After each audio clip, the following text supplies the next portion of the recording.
Donc, nous entamons aujourd'hui le chapitre 2 sur la formation d'images et quelques notions de stigmatisme. Nous allons commencer d'abord par la formation d'images, généralité, image d'un point lumineux, stigmatisme rigoureux. Ensuite, nous abordons l'approximation de Gauss.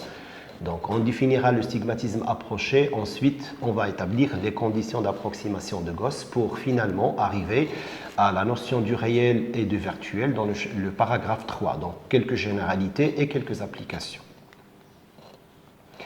En ce qui concerne la formation des images, nous savons qu'un système optique est un ensemble de milieux transparents séparés par des surfaces polies. L'image formée à travers un système optique peut être de nature réelle, de nature virtuelle, elle peut être droite, elle peut être inversée, elle peut être petite ou grande, etc. Nous pouvons définir un paramètre qui s'appelle le grandissement linéaire et qui est la taille de l'image sur la taille de l'objet. Nous considérons que la lumière va arriver de la gauche vers la droite pour la suite de ce cours. Donc la lumière va se propager de gauche à droite, sauf qu'à contraire, pour des milieux où la lumière va venir du bas vers le haut ou du haut vers le bas. Et on va définir d'abord la notion d'un point réel objet. Alors le point réel objet, c'est un point qui donne des rayons lumineux divergents à partir de la source. Nous conviendrons aussi de définir un point image réel comme étant un point où les rayons lumineux vont converger vers ce point A'. On définit le point réel par un point A et on définit le point image réel par un point A'. On va parler d'un faisceau de lumière convergent et on va parler aussi d'un faisceau de lumière divergent. Bien. Un premier paragraphe est consacré à l'image d'un point lumineux et nous allons sur la figure suivante représenter un système optique avec son axe principal. On va prendre un point lumineux qui va émettre des rayons lumineux vers ce système. On identifie l'angle I, l'angle entre l'axe principal et le rayon incident. Alors, si la lumière converge vers un point A', défini par un angle R qui est entre le rayon réfracté convergent et l'axe principal, on arrive au point A'. A' est appelé image de A à travers le système. Juste, je voudrais rappeler que l'objectif de ce cours d'optique géométrique est de former des images. Donc, si nous voulons former des images, nous avons besoin d'un point source, comme ça a été rappelé au chapitre 1, d'un système optique, d'un milieu. Et le système optique doit être un système qui est homogène, transparent, avec un indice de réfraction. Donc les rayons qui sont issus de A, point objet, vont arriver vers un point qui s'appelle A'. Si le système est convergent et si le système est divergent, on va définir après c'est quoi un système convergent et c'est quoi un système divergent.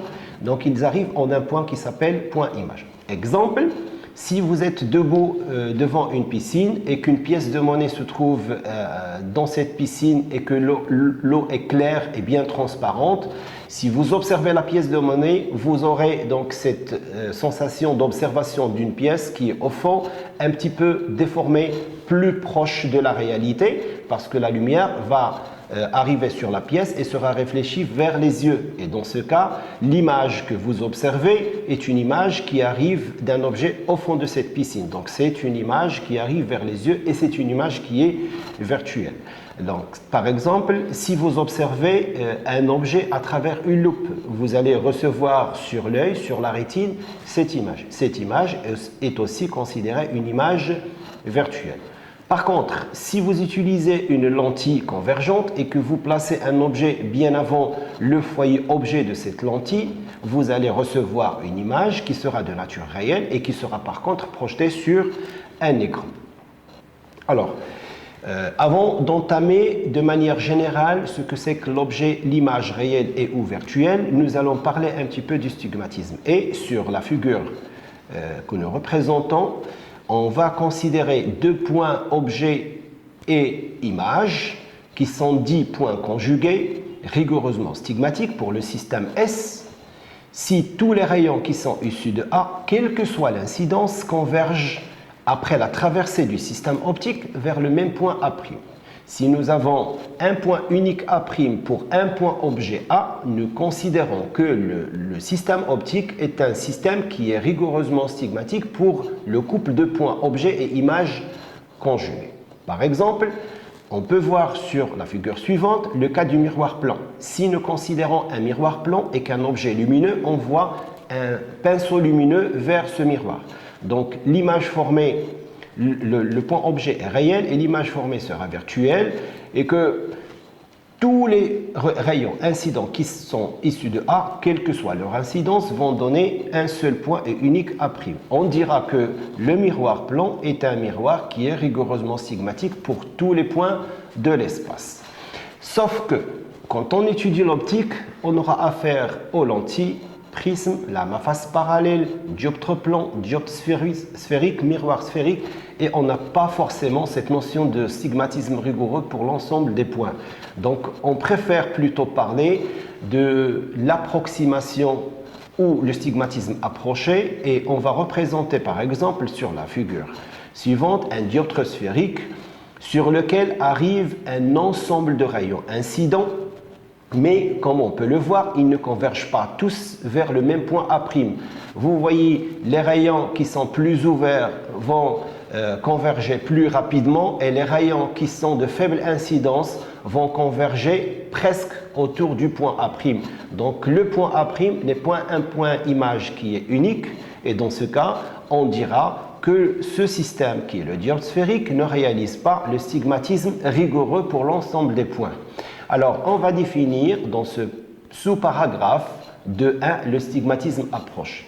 Alors, le stigmatisme approché, c'est quand le point de convergence est autour du point A' défini par une petite sphère, et on va essayer de définir comment on peut rendre ce point A' unique en choisissant ce qu'on appelle les conditions d'approximation de Gauss. Donc, nous allons de préférence choisir des objets qui sont petits, plans et perpendiculaires à l'axe principal. Nous allons aussi choisir que chaque objet envoie des rayons de faible incidence, donc les rayons sont paraxiaux. Et nous allons aussi convenir que le système optique étudié est un système qui a une petite ouverture. Donc juste pour que l'approximation permet d'obtenir un point A' unique. C'est ce qu'on appelle les conditions de Gauss. Le troisième paragraphe est plutôt réservé à la notion de ce qu'on appelle un objet et image réelle et ou virtuelle. D'abord, sur la figure 1, nous considérons que le point objet est réel si les rayons sont issus réellement de ce point vers le système optique. Donc c'est un faisceau qui est divergent. Nous considérons aussi que le point objet est virtuel si les rayons semblent provenir de ce point. Ils ne viennent pas réellement vers ce point, mais semblent provenir vers ce point qui est plutôt, lui, disposé d'un espace image-objet virtuel. Alors, la notion de point image, comme ça a été rappelé, réel, si les rayons convergent réellement, et c'est la figure numéro 3, vers ce point. Et enfin, on va définir le point image virtuel. C'est un point pour lequel les rayons lumineux qui en proviennent ne passent pas réellement par ce point de convergence, et ainsi nous définissons le point image virtuel. Alors, pour situer l'ensemble de ce qu'on vient de dire en ce qui concerne les espaces des objets réels et des images réelles, espace virtuel objet et espace virtuel image, je représente sur ce schéma un système optique sur lequel arrive de la lumière incidente de la gauche vers la droite et converge vers un point qui se trouve sur la droite. Le premier espace est défini comme étant l'espace des objets réels, et le second espace est défini comme étant l'espace d'images réelles. Alors, si nous avons un objet qui n'est pas situé sur l'espace des objets réels et qui se trouve sur la droite, il sera considéré un objet virtuel. Et inversement, si l'image n'est pas située dans l'espace des images réelles, elle sera considérée comme étant une image virtuelle. Et dans ce cas, nous définissons les deux parties espace image virtuelle et espace objet virtuel. Ça, c'est pour le cas de la réfraction.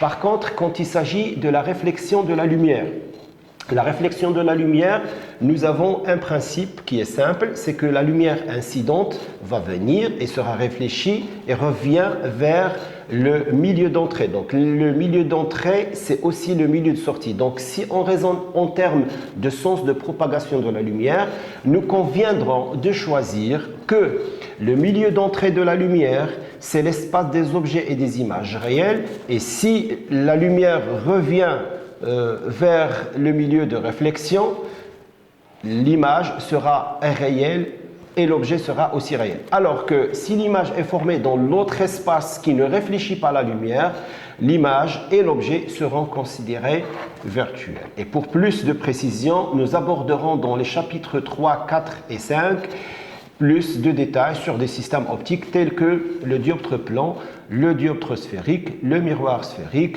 le prisme, la lame à face parallèle, les lentilles, les doublets, la loupe et le microscope.